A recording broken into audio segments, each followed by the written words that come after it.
Shalom, selamat pagi Bapak Ibu Saudara sekalian. Selamat kita bertemu kembali dengan acara Renungan SOS. Puji Tuhan, mengawali renungan kita satu di dalam doa. Bapa di dalam surga, Bapa yang kami sembah dalam nama Yesus. Terima kasih Tuhan, pagi yang indah ini kembali kami datang kepadamu. Kami mengucap syukur oleh karena kemurahan-Mu kembali kami boleh bangun pagi yang indah ini, menikmati hari yang baru, menghirup udara yang segar. Kami percaya ini adalah anugerah-Mu. Bapa, mengawali seluruh aktivitas kami di sepanjang hari ini, kami mau mengadakan perenungan buat kebenaran firman-Mu, sebab kami percaya firman-Mu adalah pelita bagi kaki kami dan terang pada jalan kami di tengah-tengah dunia yang gelap oleh dosa ini. Terima kasih Bapa. Di dalam berkat nama Yesus Tuhan dan Raja kami sudah berdoa dan mengucap syukur kepadamu. Haleluya. Amin. Puji Tuhan. Bapak Ibu Saudara sekalian, perenungan kita akan lanjutkan hari ini pada bagian yang kedua ya. Dengan judul yaitu untuk menuju kesempurnaan, gereja harus dilengkapi dengan ketujuh roh Allah ya. Nah, kemarin kita sudah bahas yang pertama ya. Bagian pertama adalah anak domba itu berada di tengah-tengah ya. Tapi saya akan bacakan kembali nas pokok kita, Wahyu 5 ayat yang ke-6.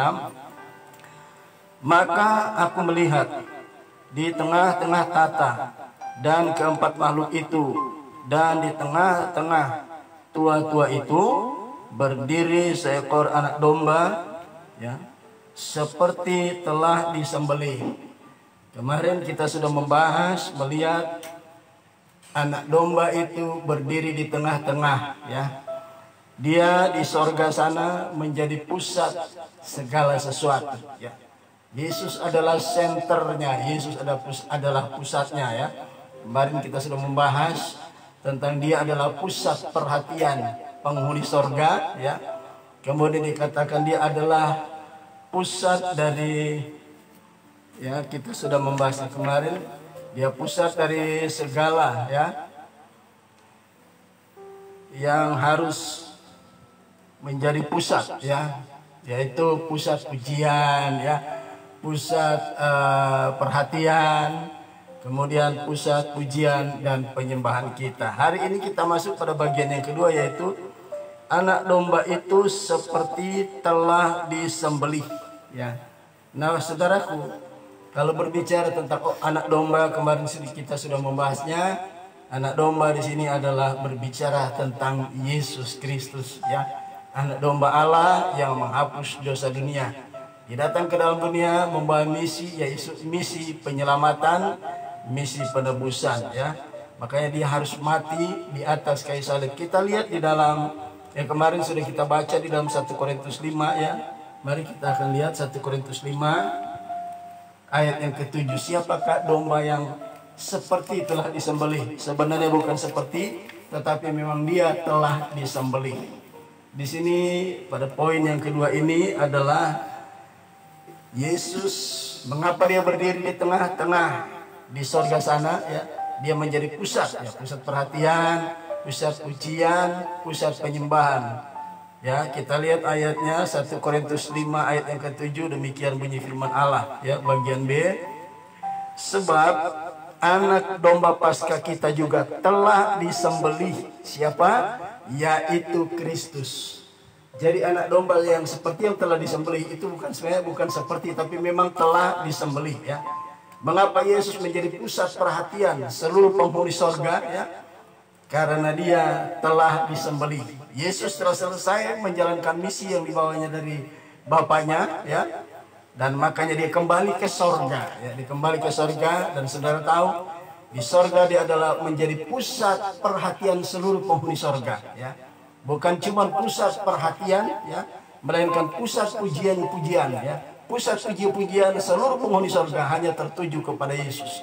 Kemudian pusat penyembahan terhadap segala sesuatu yang ada di dunia, di dalam surga itu hanya tertuju kepada Yesus. Jadi makhluk-makhluk surgawi itu pusat perhatiannya hanya Yesus, ya, pusat puji-pujiannya hanya Yesus, dan pusat penyembahan mereka hanyalah Yesus.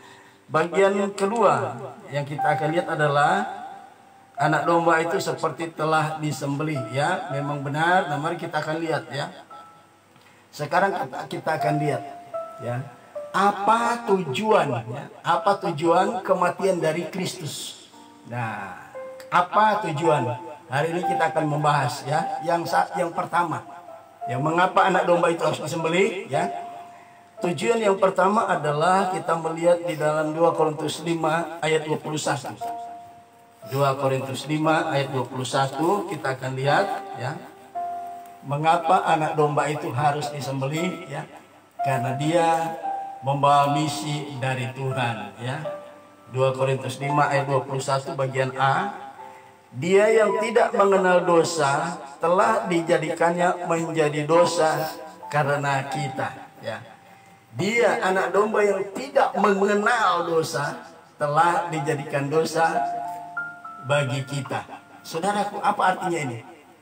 Di atas kayu salib, ya, terjadi satu pertukaran yang luar biasa. Yang saya maksud pertukaran ini menggantikan posisi kita, ya. Jadi anak domba harus naik ke kayu salib itu sebenarnya menggantikan posisi kita, orang-orang pilihannya, ya. Kita sudah baca tadi di 2 Korintus 5 ayat 21. Saudara, di sini terjadi pertukaran yang luar biasa, ya. Kenapa saya katakan luar biasa? Sebab pertukaran antara manusia dengan Tuhan, dengan Allah, ya. Divine exchange, ya. Divine exchange artinya pertukaran yang luar biasa, ya. Nah, kita lihat apa pertukaran dimaksud itu. Nah, mari kita lihat Yesaya 53 ayat yang kelima, ya. Jadi di atas kayu salib itu terjadi divine exchange, ya. Divine exchange yaitu mengganti posisi kita, ya. Anak domba itu menggantikan posisi kita. Yesaya 53 ayat yang kelima. Saya akan bacakan. Tetapi dia tertikam oleh karena pemberontakan kita. Ya, perhatikan. Tetapi dia tertikam oleh karena pemberontakan kita. Dia diremukkan oleh karena kejahatan kita. Ya, kemudian dikatakan ganjaran yang mendatangkan keselamatan bagi kita ditimpakan kepadanya, dan oleh bilur-bilurnya kita menjadi sembuh. Saudara, kita lihat di atas kayu salib terjadi divine exchange. Apa itu? Pertukaran yang luar biasa yang tidak pernah dipikirkan oleh manusia. Apa itu? Yesus naik ke kayu salib menggantikan posisi kita, ya. Yesus naik ke kayu salib menggantikan posisi kita. Kita lihat betapa dahsyatnya, ya, rancangan Allah yang Allah rancangkan bagi siapa? Bagi saudara dan saya. Tanpa Yesus mengganti posisi kita di kayu salib, ya, ganjaran atau seseorang bisa selamat sampai kepada Bapa di sorga, ya, itu dia harus merelakan nyawanya, harus kehilangan di atas kayu salib. Dan bayangin, manusia harus melakukan hal itu. Dia harus membayar dengan nyawanya sendiri. Tetapi walaupun seandainya ada orang, katakan orang mau mati di atas kayu salib, tetapi itu tidak mampu memperoleh keselamatan. Karena apa? Dosa tidak dapat dihapuskan oleh darah manusia yang sudah berdosa. Makanya Yesus harus turun dari surga, mati di atas kayu salib, menggantikan posisi kita. Divine exchange, satu pertukaran luar biasa. Ya, kita lihat, ya. Itu tujuan yang pertama, Yesus mati di kayu salib menggantikan posisi kita. Yang kedua, ya, kita akan buka di dalam Yohanes 1 ayat 29, ya. Yohanes 1 ayat 29, ya. Yohanes 1 ayat 29, demikian bunyi firman Allah. Pada keesokan harinya, Yohanes melihat Yesus datang kepadanya, dan ia berkata, "Lihatlah anak domba Allah yang menghapus dosa dunia." Pada waktu Yohanes Pembaptis sedang membaptis orang di Sungai Yordan, keesokan harinya apa yang terjadi? Yesus datang untuk dibaptis. Sebelum Bapa di sorga mendeklar bahwa anak domba ini atau Yesus ini adalah anak domba yang dipersiapkan Allah untuk mengganti posisi manusia di atas kayu salib. Yohanes terlebih dahulu mengatakan apa? Lihat anak domba Allah yang menghapus dosa dunia. Kita buka 1 Petrus 1 ayat yang ke-18 dan 19 ya. Kita lihat, selain Yesus menggantikan posisi kita, perhatikan 1 Yohanes 1 ayat 29 berkata dia adalah menghapuskan dosa kita. Dan kita lihat 1 Petrus 1 ayat yang ke-18 dan 19. Sebab kamu tahu bahwa kamu telah ditebus dari cara hidupmu yang sia-sia, yang kamu warisi dari nenek moyangmu itu, bukan dengan barang yang fana, bukan pula dengan perak atau emas, melainkan dengan darah yang mahal, yaitu darah Kristus, yang sama seperti darah anak domba yang tak bernoda dan tak bercacat. Saudara tahu, kematian Yesus di atas kayu salib bukan hanya menggantikan posisi kita supaya kita boleh memperoleh keselamatan, tetapi 1 Petrus 1 ayat 18 dan 19 dikatakan apa? Dia menebus kita dari cara hidup kita yang sia-sia dan cara hidup kita yang berdosa, yang kita warisi dari nenek moyang kita. Bukan dengan barang fana seperti emas atau perak, tetapi oleh darah yang mahal, yaitu darah Kristus, yang seperti darah anak domba yang tak bercacat dan tak bercela. Seandainya ada manusia bisa mengganti, bisa naik ke kayu salib semua manusia, ya, dan dia mati di atas kayu salib, tidak bisa menebus, menghapus dosa mereka. Kenapa? Yang mati adalah manusia. Maka manusia itu tidak mungkin membersihkan, membebaskan dirinya dari dosa. Makanya ada manusia pengganti yang namanya Yesus Kristus. Dia adalah manusia Yesus sepenuhnya yang menjadi perantara antara Allah dan manusia. Firman yang menjadi manusia harus darah yang mahal, darah yang kudus, tak bercacat, yang tak bernoda, darah Kristus. Itulah yang layak, yang mampu menghapuskan dosa kita, yang kita mewarisi dari nenek moyang kita, dan cara hidup yang sia-sia, cara hidup dalam dosa, ditebus oleh darah yang tak bercacat dan tak bernoda. Itulah darah Yesus. Firman yang menjadi manusia, itulah darah yang kudus, ya. Nah, posisi yang kedua, ya, atau tujuan yang kedua dari Yesus mati di atas kayu salib, tidak ada darah yang dapat membersihkan dosa manusia selain darah Yesus. Itu yang kedua, saudara, ya. Nah, sekarang kita lihat bagian yang ketiga atau tujuan, ya, mengapa Yesus harus mati di atas kayu salib. Efesus 1 ayat yang ke-7. Kita akan lihat ini tujuan yang ketiga, ya. Mengapa Yesus harus mati di atas kayu salib, ya. Efesus 1 ayat yang ke-7, demikian bunyi firman Tuhan. Sebab di dalam Yesuslah dan oleh darahnya kita beroleh penebusan, yaitu pengampunan dosa menurut kekayaan kasih karunia-Nya. Allah itu kaya dengan kasih karunia. Yesus merupakan hadiah buat kita untuk mati di atas kayu salib, ya. Melalui kematiannya kita akan menerima apa itu, saudara? Ya, penebusan, ya. Disebab di dalam Dia, di dalam Yesus, dan oleh darahnya kita beroleh penebusan. Kita ditebus dari dosa, ya, dan kita memperoleh pengampunan dosa menurut kekayaan kasih karunia-Nya. Jadi keselamatan sama sekali tidak ada andil dari manusia.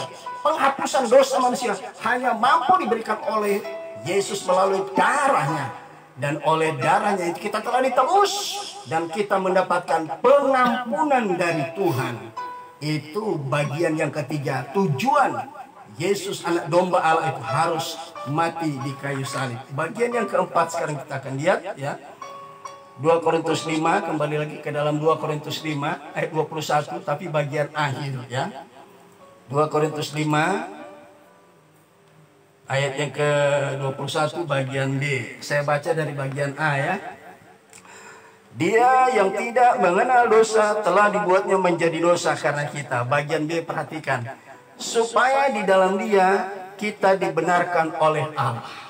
Saudaraku, kematian Yesus di kayu salib memberikan status baru bagi kita yang percaya kepadanya. Ya. Dengan kematian Yesus di atas kayu salib, dia memberikan status yang baru kepada kita. Ya. Di situ dikatakan apa tadi?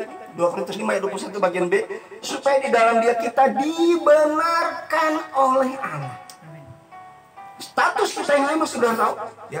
Status kita yang baru adalah kita dibenarkan oleh Allah, ya.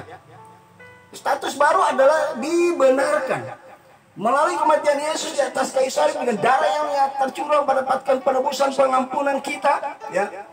Tadinya kita sebagai status kita sebagai orang berdosa, melalui pengorbanan di kayu salib, kita yang percaya kepadanya mendapatkan status baru. Status kita yang lama sebagai orang berdosa diubahkan menjadi orang yang berdosa, menjadi orang yang benar.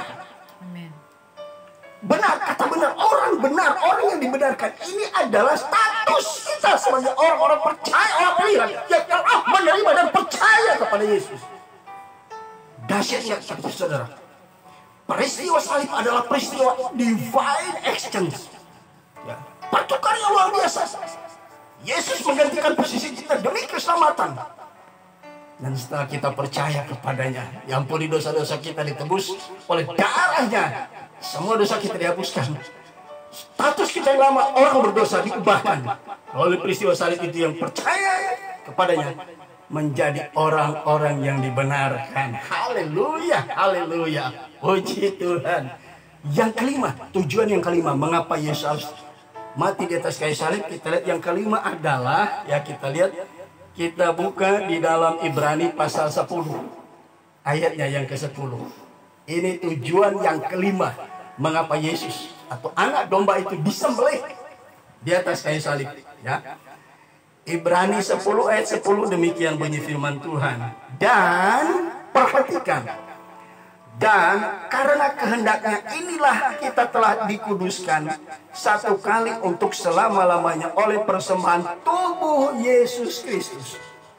Tujuan kelima, mengapa Yesus atau anak domba Allah itu harus mati di atas kayu salib? Dia juga memberikan status yang baru. Status kita orang-orang yang pilihan yang sudah percaya kepadanya. Pertama, kita orang menjadi dari orang berdosa menjadi orang-orang yang dibenarkan. Selain kita menjadi orang yang dibenarkan, kita menjadi orang yang dikuduskan. Status baru kedua yang kita miliki adalah orang yang tadinya cemar. Status kita yang lama orang berdosa, kondisi kita adalah cemar, ya. Tetapi status yang kedua yang kita miliki adalah kita yang telah dibenarkan, dikuduskan, ya, di hadapan Allah. Status kita yang kedua adalah kita menjadi orang-orang kudus di hadapan Allah. Ini dua status yang kita miliki ketika kita percaya kepada Yesus, mengakui bahwa kematian Yesus untuk kepentingan kita, bukan untuk kepentingan Tuhan. Haleluya, puji Tuhan. Nah, saudaraku yang kekasih, jadi anak domba itu disembelih bukan untuk kepentingan Allah, tetapi untuk kepentingan kita. Ya, ini yang harus kita perhatikan. Ya, pertama, ya, kematian Yesus untuk menggantikan posisi kita yang seharusnya posisi kita ada di sana. Yang kedua, ya, tujuan Yesus mati di atas kayu salib ialah untuk menghapuskan dosa-dosa kita. Ya, yang ketiga, tujuan Yesus mati di atas kayu salib ialah supaya kita mendapatkan pengampunan. Yang keempat, dia memberikan status yang baru, yaitu orang-orang yang telah dibenarkan, ya, kita dijadikan benar oleh Allah. Kita dijadikan benar dan Yesus dijadikan salah. Artinya apa? Kesalahan kita, dosa-dosa kita diimputasikan kepada Yesus. Sementara kebenaran Allah yang ada di dalam diri Yesus diperhitungkan kepada kita. Dahsyat. Makanya peristiwa salib adalah peristiwa divine exchange, pertukaran ilahi. Dia yang tidak berdosa menggantikan posisi kita. Yang kelima, kita memperoleh status yang baru, yaitu kita telah dikuduskan oleh Tuhan sekali untuk selama-lamanya. Kata dikuduskan artinya apa? Kita adalah orang-orang yang telah dipilih dan diasingkan, dikhususkan untuk kemuliaan Tuhan, dan Tuhan ingin memakai kita menjadi mitra kerjanya. kita orang-orang yang telah dikuduskan. Itulah status kita. Nah, saudara yang kekasih, besok hari kita akan meneruskan poin yang ketiga, ya, yaitu poin yang ketiga adalah anak domba itu bertanduk 7, ya. Tapi besok hari kita akan meneruskan itu, mengakhiri, ya. Dari perenungan kita pagi yang indah ini, kita akan dengarkan dulu satu pujian bagi Tuhan. Haleluya.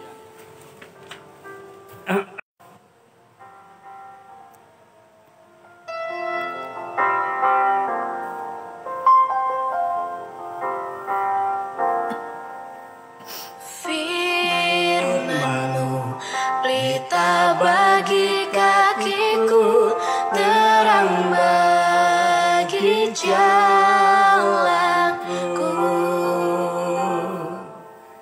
Firman-Mu berita bagi kakiku, terang bagi jalanku. Waktu ku bimbang dan hilang jalanku, tetaplah Kau di sisiku, dan takkan ku takut asal Kau di dekatku, besertaku selamanya.